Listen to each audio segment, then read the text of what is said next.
కృష్ణా జిల్లాలో తెలంగాణకు న్యాయపరంగా రావాల్సిన 904 టీఎంసీల వాటాను సాధించి తీరాలని తెలంగాణ సీఎం రేవంత్ రెడ్డి స్పష్టం చేశారు.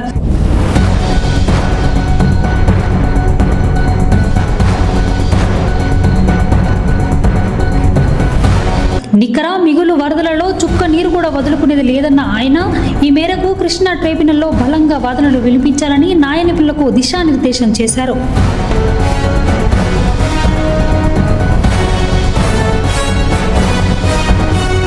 ఢిల్లీలో ఈ నెల 23 నుంచి 25 వరకు కృష్ణా జిల్లాల వివాద ట్రైబ్యునల్ విచారణ, తెలంగాణ తరపున వినిపించాల్సిన తుది వాదనలపై సీఎం రేవంత్ రెడ్డి సమీక్ష నిర్వహించారు.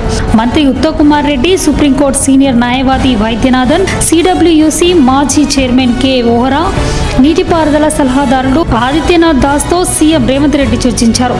కృష్ణా జిల్లాలో తెలంగాణకు 904 టీఎంసీల నీటి వాటా కోసం పట్టుబట్టాలని సీఎం రేవంత్ రెడ్డి దిశానిర్దేశం చేశారు. అవసరమైన ఆధారాలను వెంటనే సిద్ధం చేసి న్యాయ నిపుణులకు అందించాలని ఆదేశించారు.